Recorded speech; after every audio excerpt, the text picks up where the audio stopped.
My wife passed away on a Tuesday in February, which I remember because that was the day we always drove out to the farmer's market in Almonte together. 31 years of Tuesdays. After Marguerite died, I still drove out there sometimes, not to buy anything, just to sit in the parking lot with a coffee and feel like I was somewhere we'd been together. That's the kind of thing you don't tell people, because they'd worry about you. But grief doesn't follow a schedule, and I was 63 years old, and I had learned to let myself feel what I felt without apologizing for it. My son, I'll call him my son because that's what he is, even now, even after everything, his name is Spencer.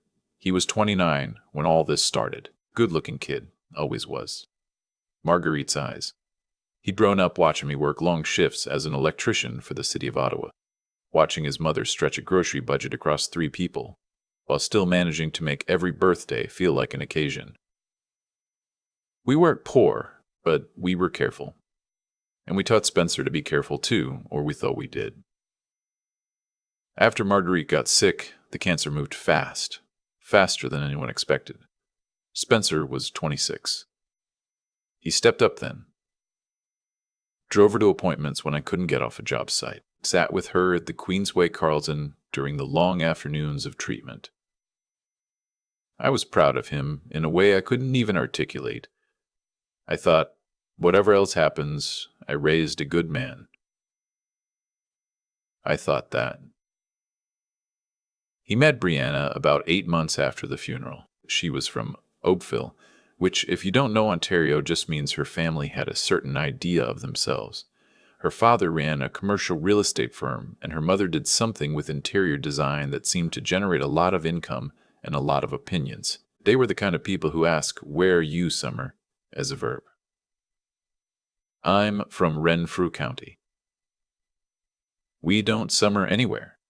We mow the lawn and try to get the dock in before the May long weekend. I met Brianna for the first time at a dinner Spencer arranged at a restaurant in the Glebe, the kind of place where the menu has 4 items and no prices. She was pleasant enough, poised. She had a way of steering conversation that reminded me of someone conducting a performance review. I didn't dislike her. I didn't love her either. I told Spencer she seemed smart, and he beamed, and I thought, okay. This is what love looks like for him. Let it be. What I didn't know then was that Brianna's family had already been conducting their own assessment of me, and I had apparently not passed.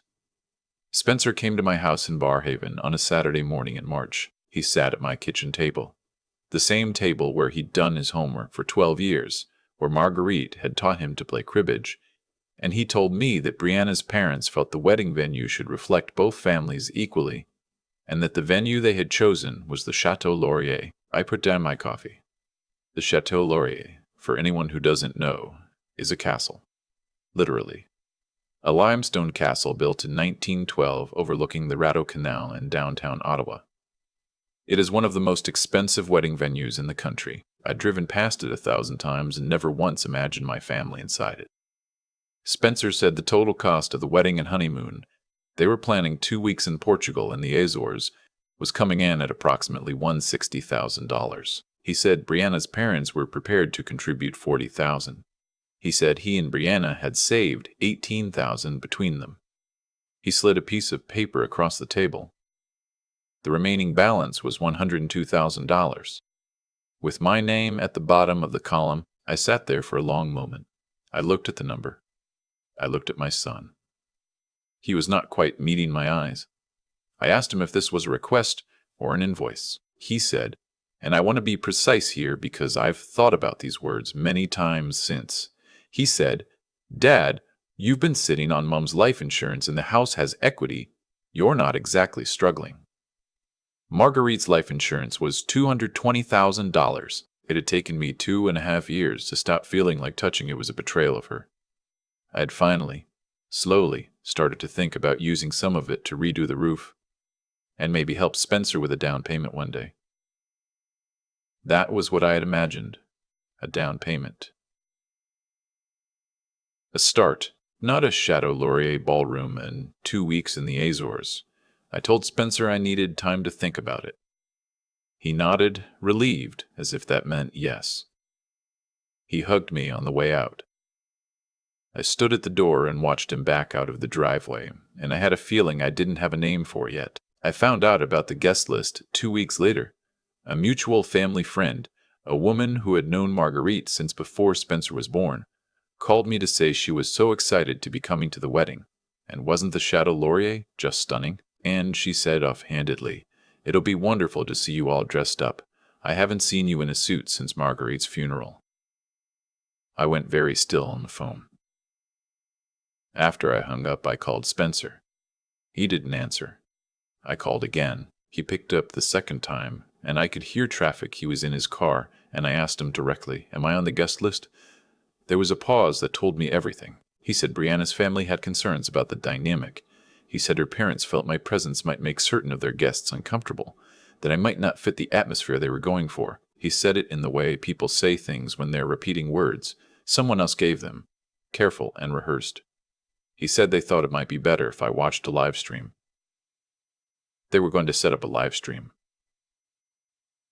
A live stream of my son's wedding. I didn't raise my voice. I want to be clear about that.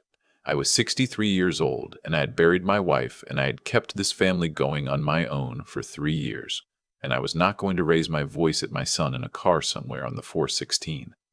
I told him I understood. I told him I understood. I told him I'd think about everything. And I hung up. Then I sat down at Marguerite's kitchen table, and I did something I hadn't done since the hospital. I cried. Not for long, but I did. After that, I started thinking clearly. I have a brother-in-law, Marguerite's younger brother, who has worked in event coordination in Ottawa for 20 years. His name is Perry, and he's the kind of man who knows everyone, who has the personal cell number of every hotel event manager from here to Kingston. I called Perry, and I explained the situation. Not with self-pity, just the facts. He listened without interrupting, which for Perry is unusual. When I finished, he said, "So they want your money, but not your presence." I said yes. He said, "And the venue is the Chateau Laurier." I said yes. He said, "Give me a few days." What Perry came back with was a detailed picture of the vendor arrangements for the wedding, the Chateau Laurier event coordinator, the catering company, which was a separate contract, the florist, a boutique operation out of Westboro, the photographer and videographer, a husband and wife team from Canada, the live band, which was a 5-piece from the Ottawa jazz scene, the travel agency handling the Portugal honeymoon. Every single contract, Perry learned, had been arranged in anticipation of my funding. Deposits had been paid, some from Spencer and Brianna's savings, some from Brianna's parents, but the remaining balances, the large balances, were structured around a single remaining payment expected within 45 days. A payment that was supposed to come from me. I am a man who spent 40 years reading electrical diagrams. I understand systems. I understand that if you remove a load-bearing connection, the whole circuit goes dark. I am not a vindictive person, but I am a precise one. I called my financial advisor first. I told her I would not be making any large transfers in the near future, and she did not need to know why. Then I called a lawyer, a woman I'd used when we bought our house in Barhaven 20 years ago. Semi-retired now, but still sharp, and I explained the situation. She confirmed what I suspected. I had signed nothing. No agreement, no letter of intent, nothing. The piece of paper Spencer had slid across my kitchen table was not a contract. It was a wish list with my name on it. Then, quietly and without drama, I began making phone calls. I called the Chateau Laurier event coordinator and explained that I was the expected primary financier for the Holt Caldwell wedding. Those were Brianna's family's names, and that I needed to understand the payment structure before committing any funds. She was professional and helpful. She confirmed the outstanding balance, the timeline, and the fact that if the balance was not received within 30 days, the reservation would be released.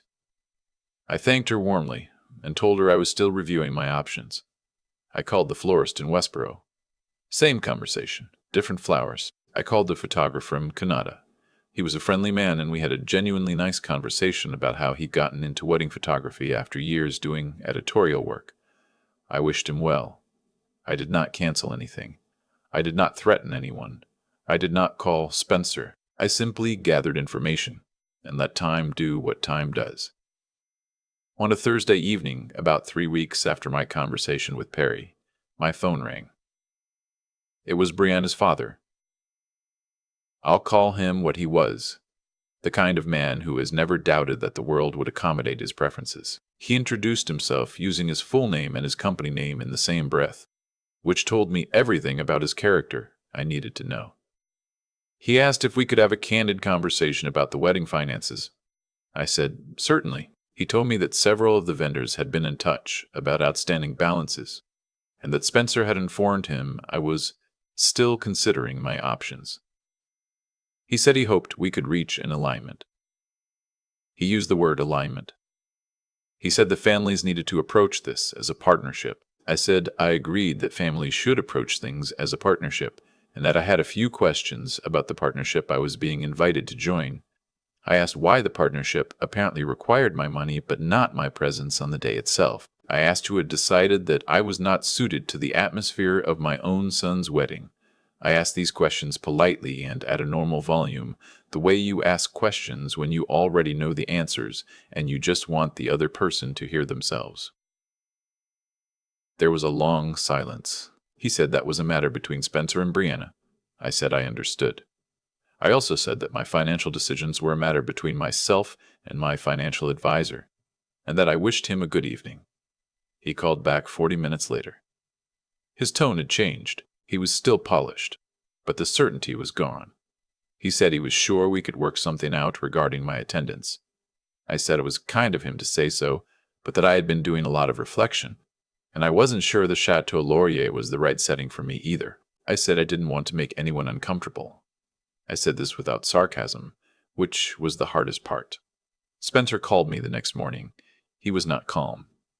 He said the florist had called Brianna in tears because the remaining balance hadn't been secured and she was worried about her business. He said the Chateau Laurier had sent a reminder notice. He said the band was asking for confirmation. I let him finish. Then I said, Spencer, did you invite me to your wedding? Silence. I said, I need you to answer that question. He said things had gotten complicated. He said Brianna's family had concerns. He said he hadn't wanted to hurt me. I said, I know you didn't want to hurt me. But you made a decision.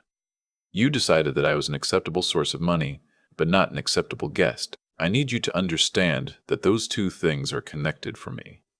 He said, Dad, we can add you to the list. We'll figure something out, I said. I'm not asking to be added to a list, son. I'm asking you to understand what you did, and until you understand that, I don't think I can write a check. He was quiet for a long time. Then he said, Brianna's parents are saying if the venue falls through, it's your fault.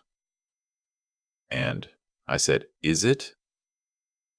I didn't hear from him for 11 days. What happened in those 11 days, I only learned about later, and I'll tell you what I was told. Brianna's parents, faced with the collapse of the venue booking, tried to renegotiate the contracts themselves. The Chateau Laurier, operating by its own policies, was not interested in renegotiation. The photographer from Kanata had another booking materialize for that date, and, given the uncertainty, took it. The florist held on for a week, and then, professionally, began redirecting her inventory. And somewhere in the middle of all of that, Spencer and Brianna had the first honest conversation they had apparently had in months. What Spencer told me later was that he had not actually wanted the Chateau Laurier. He had not actually wanted a $160,000 wedding. He said Brianna's parents had driven the entire vision, the venue, the guest count, the Portugal honeymoon, and that he had gone along with it because he loved Brianna and he thought making her parents happy would make her happy. He said he had told himself I could afford it. He said that was easier than admitting he'd handed his own wedding over to people who didn't know us, who had never sat at our kitchen table, who had never met Marguerite. When he said Marguerite's name, his voice broke, and that was the moment I knew we were going to be all right. He came to the house on a Sunday. He sat at the table. He said, I'm sorry, Dad. I'm really sorry. I don't know how I let it get so far. I made us both coffee. I sat down across from him. I said, Your mother would have hated that venue anyway. You know she hated fussy. He laughed. It was a wet laugh, the kind that's right next to crying, and it was the most real thing I'd heard from him in a year. We talked for 4 hours about Marguerite, about what he actually wanted for his life with Brianna, separate from what her parents wanted, about the fact that he and Brianna did love each other genuinely, but that they had both been letting other people script the beginning of their marriage. Brianna was not the villain of the story. I want to say that plainly. She was a young woman who had been raised to want certain things and to believe those things were achievable if you just arranged everything correctly. She had not understood, until the arrangement started falling apart, that she had outsourced the beginning of her marriage to her parents the same way Spencer had deferred to their vision. When everything collapsed, she'd been frightened, and then, apparently, relieved. They got married 3 months later. City Hall in Ottawa on a Wednesday. 12 people. Perry was there.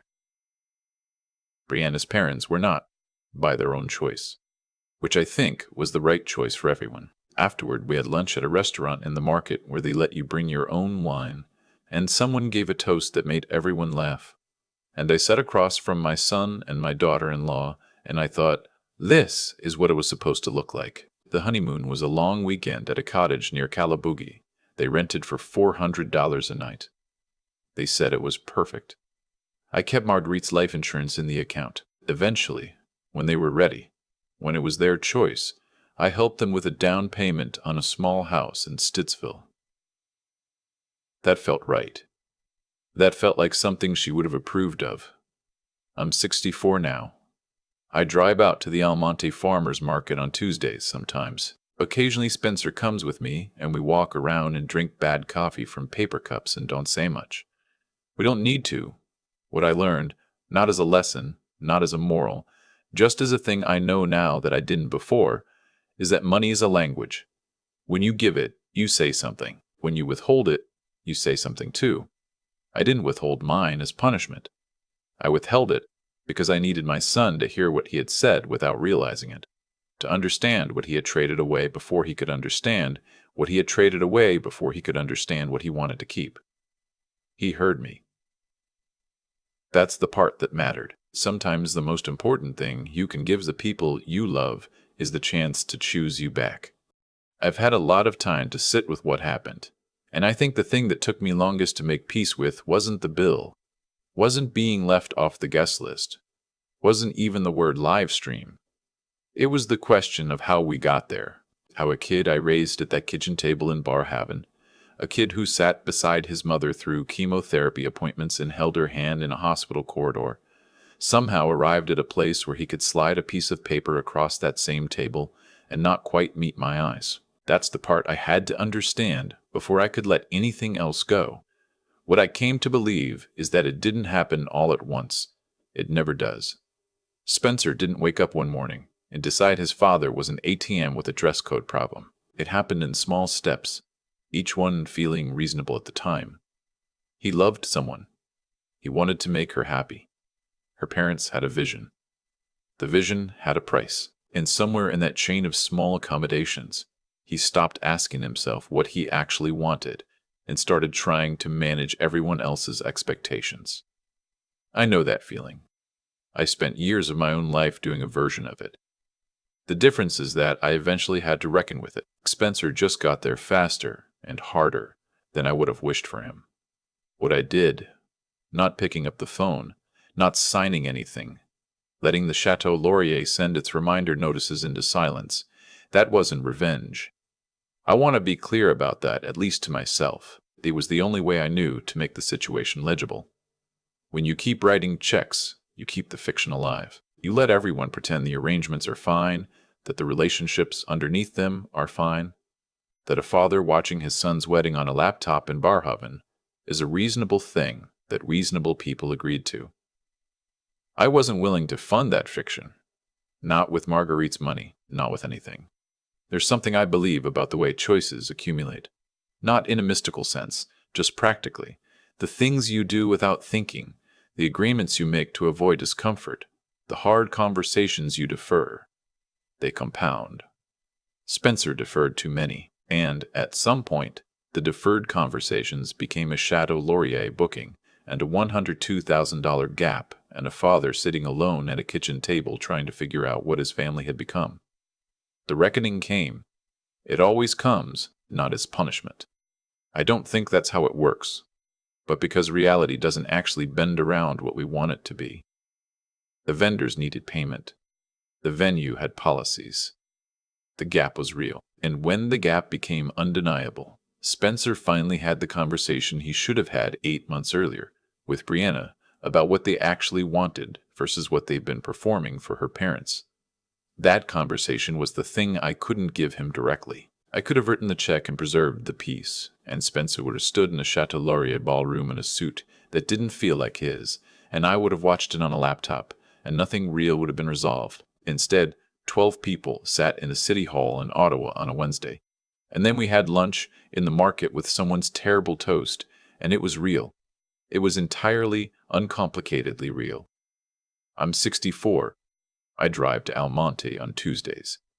Sometimes Spencer comes. We don't talk about the Chateau Laurier. We don't need to. What I'd say to anyone in a version of this situation, not as advice, just as something I now know, is that integrity isn't only about the big moments. It's about the small ones. About not signing things you don't believe in. About not funding arrangements that erase you. About trusting that the people who love you can find their way back to you if you hold your ground with enough patience and without cruelty. Spencer found his way back. That's the whole story, really. Everything else was just the road,